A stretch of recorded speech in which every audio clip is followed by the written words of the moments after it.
y la palabra era verdadera y el conflicto grande. Pero él comprendió la palabra y tuvo inteligencia en la visión. Quiero destacar la expresión la palabra era verdadera y el conflicto grande. Quiere decir, Daniel había recibido de Dios el mensaje que debía escribir, pero el enemigo no quería que el profeta escribiera el mensaje. Es que el mensaje de Dios siempre trae vida, mientras que el enemigo solo trae muerte. Sin embargo, la última parte del texto que leímos dice, pero él, Daniel, comprendió la palabra y tuvo inteligencia en la visión. Esto es maravilloso porque aquí encontramos la promesa de que aunque el enemigo haga todo lo que pueda para impedir que el mensaje llegue a nosotros, es posible vencer al enemigo si hacemos lo que Daniel hizo. ¿Y qué es lo que Daniel estaba haciendo? El versículo 3 responde, no comí manjar delicado, ni entró en mi boca carne, ni vino, ni me ungí con ungüento, hasta que se cumplieron las 3 semanas. Quiere decir que el profeta estaba pasando por una fase de depresión, que no hacía nada, no comía, no se arreglaba, no se bañaba, nada. No, lo que pasa es que él estaba en oración, se había dedicado exclusivamente a la oración. El ayuno era resultado de haberse propuesto orar sin cesar. Hay mucha gente que no comprende, ¿sabes?, el significado del ayuno. Muchos piensan que si pasamos hambre, Dios va a oír mejor nuestra oración. No es así. Eso sería justificación por las obras o penitencia. Cuanto más sufres, más Dios te oye, o cuanto más sufres, más agradas a Dios. Eso no es así. Lo que sucede es que cuando separas un tiempo especial para orar, digamos un día entero, y ese día te concentras tanto en la comunión con Dios que te olvidas de comer o beber porque estás conversando con Dios. Claro que si no comes, es mucho mejor porque tu cerebro estará mejor oxigenado, apto para entender las cosas divinas, porque cuando comes, el flujo de sangre viene a ayudar el proceso digestivo y tu cerebro pues raciocina cada vez más lento, por eso te da sueño después de comer. Entonces, si no comes en ese día especial de ayuno, de meditación, es mejor porque tu mente estará más lúcida para entender las cosas divinas. En el caso de Daniel, él había dedicado 3 semanas, de acuerdo con el versículo 2. ¿Para qué? Para orar y para pasar esos días en comunión con Dios. Y ni se acordaba de comer, ni se acordaba de arreglarse, de colocarse perfume, ni nada de esas cosas. Es lo que él mismo dice. Ahora, la Biblia no dice específicamente cuál fue la causa o el motivo de la oración de Daniel. Pero por el contexto histórico, se puede deducir que ese periodo prolongado de oración había sido motivado por la situación de los judíos. ¿Qué pasaba con los judíos? Habían llegado recién de Babilonia a Palestina de regreso. Sabemos que en ese entonces los judíos se enfrentaban una fuerte oposición al intentar reconstruir el templo. Había muchos enemigos que creaban problemas, dificultades, acusaciones falsas, en fin. Los samaritanos habían enviado informes falsos a la corte persa, incitando al rey a detener la obra de reconstrucción. Frente a todas esas crisis, pues durante 3 semanas Daniel ruega a Dios que influya en Ciro para que él permita que la obra de la reconstrucción de la ciudad continúe. Ahora, a estas alturas, probablemente Daniel tenía unos 90 años de edad. Y sin embargo, él no pensaba en sí mismo, en sus problemas, en su estado de salud, no. Él pensaba en su pueblo, en los desafíos que el pueblo estaba enfrentando allá en Jerusalén. Y persistió en la oración durante 3 semanas completas antes de recibir una respuesta de Dios. Porque cuando empezó a orar, no vino el ángel y le respondió. A veces lo hace cuando Dios quiere, porque quiere, como quiere. Pero muchas veces Él quiere ver hasta dónde va tu confianza en Él. A veces cuando Él demora en responder la oración es porque quiere desarrollar un aspecto de tu carácter. Bueno, durante ese tiempo el profeta siguió una dieta muy modesta. Se abstuvo de manjares e incluso de ungüentos. No le preocupaba en absoluto su comodidad, su apariencia. Estaba profundamente preocupado por el bienestar de sus compatriotas judíos en Jerusalén, a 1,600 kilómetros de distancia de donde él se encontraba. Al observar la vida de oración de este profeta Daniel, aprendemos algunas lecciones valiosas. En primer lugar, debemos perseverar en la oración, incluso cuando nuestras peticiones parecen que no son respondidas de inmediato. En segundo lugar, debemos dedicar tiempo a orar por los otros, por los demás. ¿Sabes que hay algo especial en las oraciones de intercesión? De eso hablamos la semana pasada. Recuerda que Dios quitó la aflicción de Job cuando él estaba orando por sus amigos. Cuando él oraba solo por él, parece que no sucedía nada. Pero cuando se olvidó de él y empezó a orar por sus amigos, Dios le respondió y le devolvió todo lo que el diablo le había quitado. Ahora Daniel también se olvida de sí mismo, a pesar de que ya estaba anciano, tenía achaques de salud, tenía problemas, estaba solo. Sin embargo, él piensa más en su pueblo que está en Jerusalén enfrentando dificultades y ora por ellos. Y cuando pasa a orar por ellos, viene el ángel y le responde. Vamos a la segunda parte de este estudio. Aquí encontramos la visión del príncipe. ¿Quién era este príncipe? Daniel 10, 5 y 6 lo describe de este modo. Y alcé mis ojos, dice Daniel, y miré, y he aquí un varón vestido de lino, y ceñidos sus lomos de oro de Ufaz. Su cuerpo era como de berilo, y su rostro parecía un relámpago, y sus ojos como antorchas de fuego, y sus brazos y sus pies como de color de bronce bruñido, y el sonido de sus palabras como el estruendo de una multitud. ¿Quién es este príncipe? Este personaje deslumbrante, majestuoso, extraordinario. ¿Quién es? Esta descripción que Daniel presenta es una descripción humana, pero nos remite al Hijo del Hombre, que fue representado en la visión del juicio celestial. Su ropa de lino nos recuerda a las vestimentas sacerdotales. Los sacerdotes se vestían así en los tiempos de Israel. Y esto relaciona a este personaje que Daniel describe con el príncipe de los ejércitos descrito en relación con el santuario celestial. El oro también está ligado con la vestimenta sacerdotal en Israel como una señal de dignidad real. Por último, la comparación de este personaje con un relámpago, el fuego, el bronce y una voz estruendosa lo muestra como un ser sobrenatural. Está con apariencia humana, vestido con apariencia humana, pero es un ser sobrenatural. Se trata de alguien que está investido de atributos sacerdotales, reales, militares. Ahora, este personaje también muestra algún parecido interesante con el ser celestial que se le apareció a Josué antes de la batalla contra Jericó. En esa visión, Josué ve al príncipe del ejército de Jehová. Y finalmente, este personaje también se relaciona con el personaje que Juan ve en la isla de Patmos.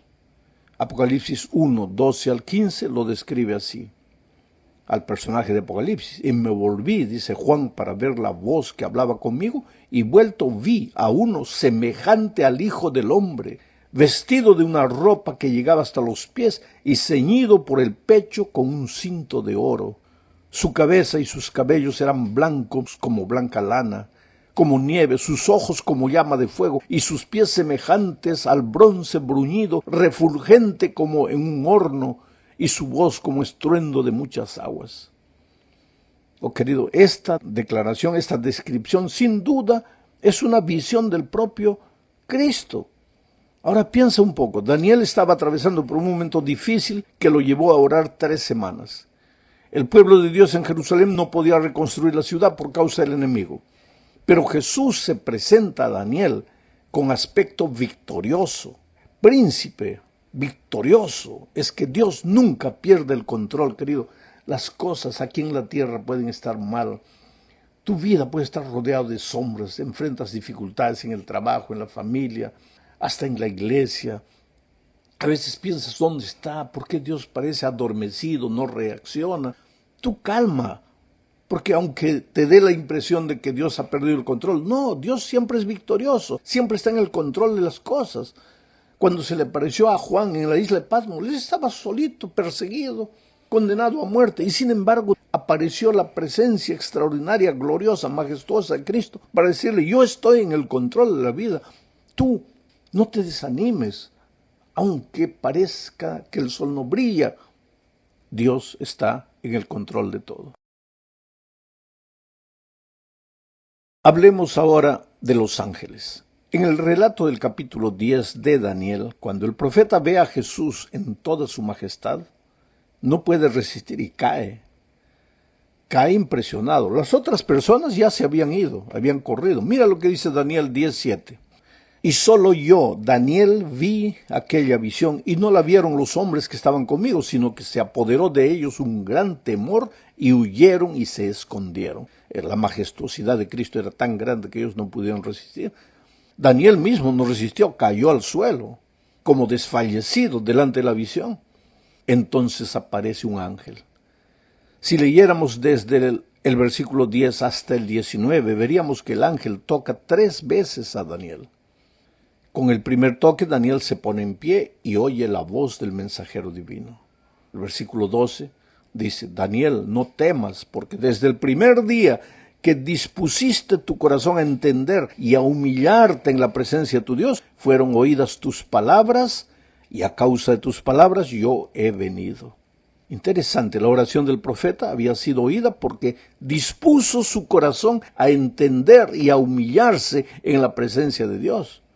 Un corazón arrogante difícilmente obtendrá respuesta. Dios está siempre, siempre dispuesto a oír la oración de sus hijos, pero cuando el corazón está dispuesto a obedecer, cuando el hijo se humilla delante del Padre, cuando reconoce su inoperancia, su inaptitud, su falta de sabiduría y clama a Dios, entonces el Dios de la sabiduría viene y le da sabiduría.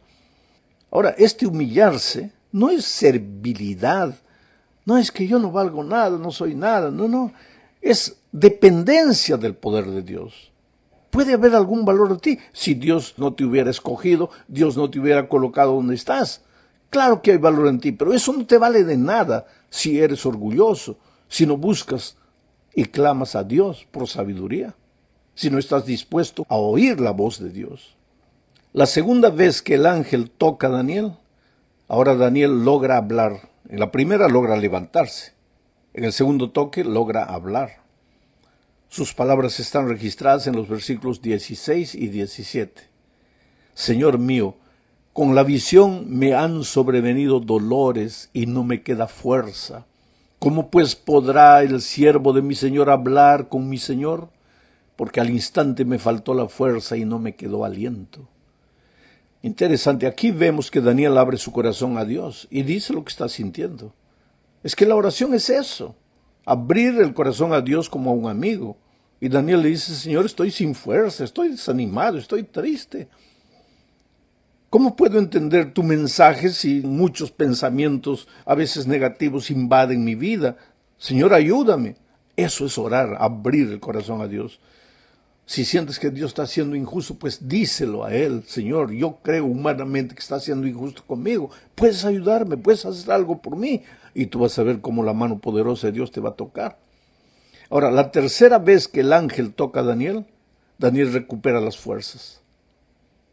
La primera vez se levanta, la segunda habla. Ahora la tercera ya entra a la normalidad, recupera las fuerzas.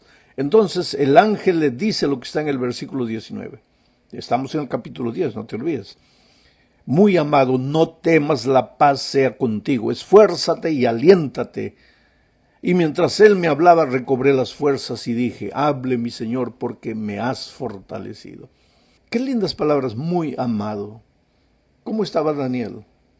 No se sentía bien, pero seguía siendo muy amado. Estaba preocupado, pero seguía siendo muy amado. Le dice: Señor, estoy enfermo, ¿cómo voy a entender tu palabra? Pero seguía siendo bien amado.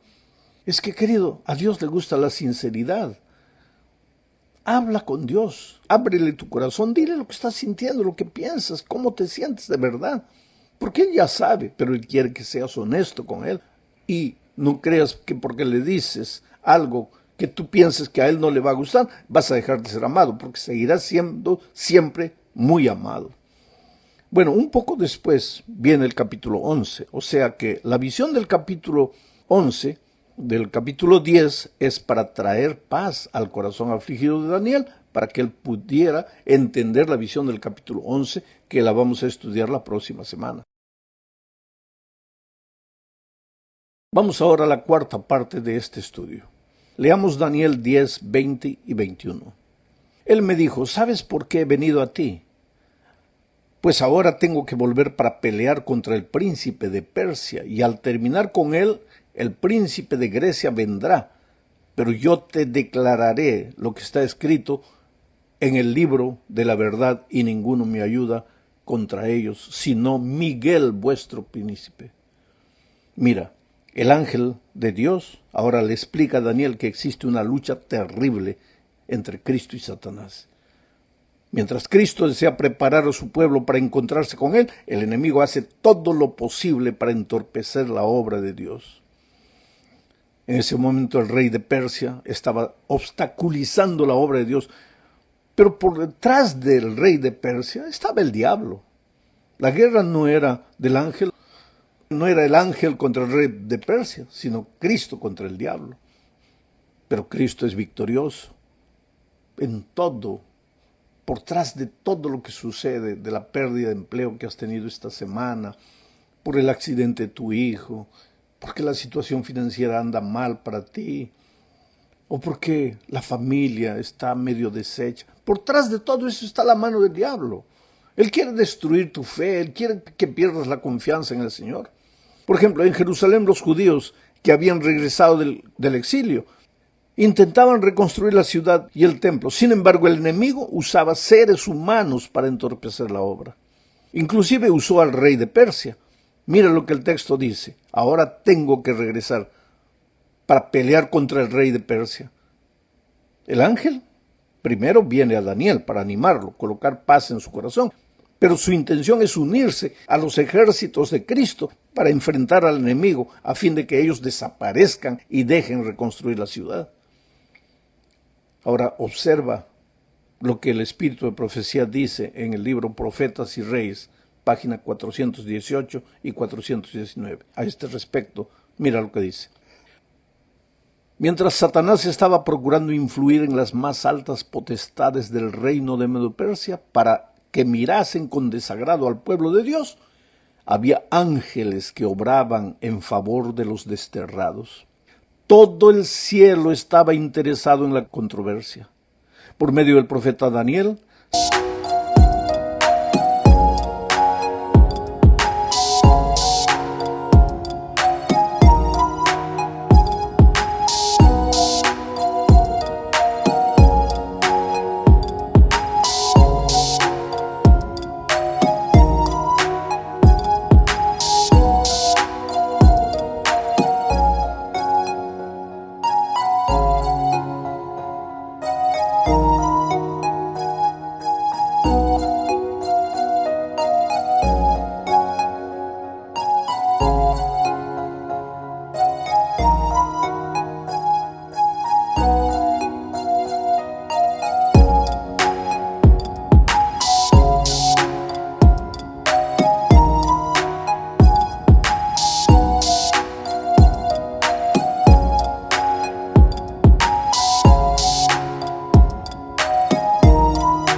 se nos permite vislumbrar algo de esta lucha poderosa entre las fuerzas del bien y las del mal.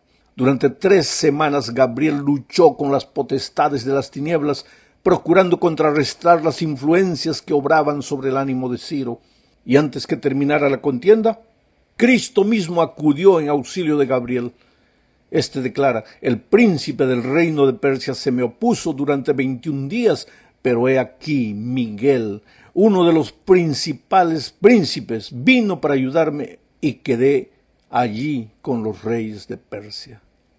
Querido, todo lo que podía hacer el cielo en favor del pueblo de Dios fue hecho. Se obtuvo finalmente la victoria. Las fuerzas del enemigo fueron mantenidas en jaque mientras gobernaron Ciro y su hijo Cambiasis, quien reinó unos 7 años y medio. Así son las cosas, querido. El diablo es una fuerza real, va a hacer todo para destruir tu fe, pero Cristo es tu amigo, tú eres muy amado para Él y Jesús va a hacer maravillas en tu vida. No desanimes. Llegamos al fin de este estudio hablando del príncipe victorioso. El personaje más prominente en el libro de Daniel es la figura que al principio se denomina Hijo de Hombre o Príncipe de los Príncipes. Y finalmente descubrimos que su nombre es Miguel, que significa ¿quién como Dios? Miguel, ¿quién como Dios? Jesús. Él viene a ayudar a Gabriel en el conflicto con el rey de Persia. El ángel hace alusión a este ser celestial como Miguel, vuestro príncipe. Es decir, el príncipe del pueblo de Dios es tu príncipe. Miguel aparece más adelante en el libro de Daniel como el protector del pueblo de Dios. En Judas 9 aprendemos que Miguel, también llamado arcángel, lucha contra Satanás y resucita a Moisés.